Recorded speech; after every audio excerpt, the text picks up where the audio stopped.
त्यांचा पक्ष आहे आणि त्यांच्यानंतर तिकडे येत आहे. अध्यक्ष महाराज धन्यवाद. अध्यक्ष महाराज मी पुरवणे मागण्यावरती बोलण्यासाठी उभा आहे. पृष्ठ क्रमांक 178 बाब क्रमांक 277 सांगोला शहरामध्ये इंदिरानगर, संजय नगर, लक्ष्मीनगर या ठिकाणी झोपडपट्टे आहेत. 1980 पासून त्या ठिकाणी लोकवस्ती आहे. तर सांगोला नगर परिषदेस महाराष्ट्र झोपडपट्टी सुधारणा अधिनियम सन 1971चा हा अधिनियम लागू नसल्यामुळं त्या झोपडपट्ट्यामध्ये राहत असणाऱ्या गोरगरीब जनतेला मूलभूत योजना मिळत नाहीत. त्यासाठी हा अधिनियम लवकरात लवकर लागू करून त्या ठिकाणी राहणाऱ्या गरीब लोकांना पंतप्रधान आवास योजनेतून त्यांच्या निवाऱ्याची सोय करून द्यावी ही आपल्या माध्यमातून मागणी करतोय. पृष्ठ क्रमांक 176 बाब क्रमांक 177 या सांगोला शहरामध्ये आणि महाराष्ट्रातल्या सर्व शहरांमध्ये जी पंतप्रधान आवास योजनेच्या माध्यमातून 2.5 लाखाची जी निधी आहे ती तुटपुंजी आहे. तो निधी 5 लाखापर्यंत वाढवून मिळावा ही आपल्या माध्यमातून सरकारला विनंती करतोय. पृष्ठ क्रमांक 66 बाब क्रमांक 106 सांगोला शहराच्या लोकसंख्येच्या तुलनेत अंगणवाड्याची संख्या कमी असल्याने बालक, स्तनदा माता, गरोदर महिला यांना अंगणवाडी कडून मिळणाऱ्या लाभापासून त्या वंचित राहत आहेत. त्या कारणाने आनंदनगर, संजय नगर, महात्मा नगर, लक्ष्मीनगर, यश नगर, नरेंद्र नगर, बनकर वस्ती, चिंचोली रोड अशा अनेक भागात पूरक पोषण आहारापासून बालक व गरोदर महिला वंचित राहत आहेत. त्या ठिकाणी नवीन अंगणवाड्यांची मागणी आम्ही करत आहोत.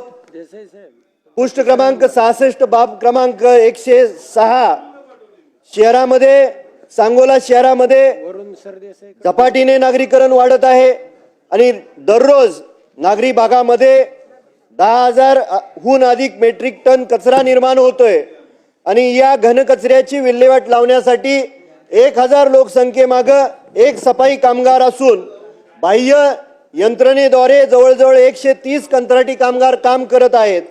या 130 कंत्राटी कामगारांना सांगोला नगर परिषदेच्या माध्यमातून कायमस्वरूपी सफाई कामगार म्हणून नियुक्ती देण्यात यावी ही आपल्याकडे मागणी करतोय.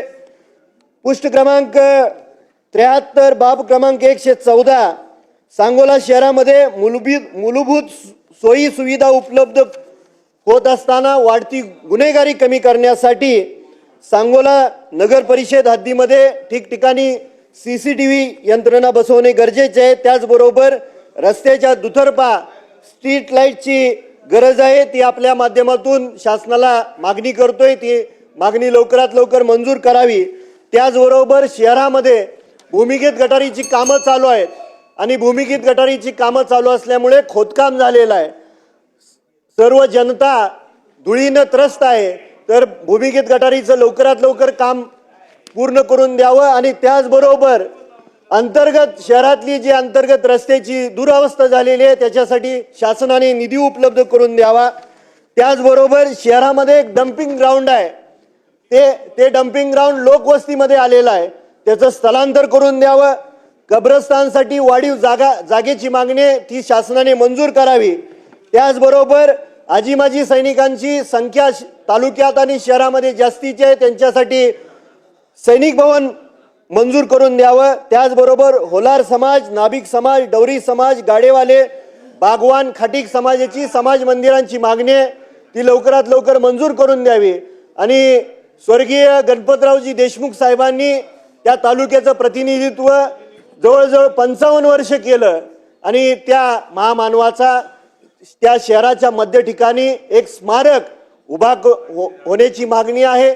त्या स्मारकाची मागणी करत असताना शासनाने तात्काळ ती मागणी मंजूर करून त्या ठिकाणी भरीव निधी उपलब्ध करून द्यावा एवढी आपल्या माध्यमातून शासनाला मागणी करतो. धन्यवाद.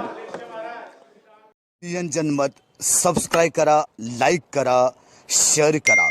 आपल्या हक्काचं आपलं न्यूज.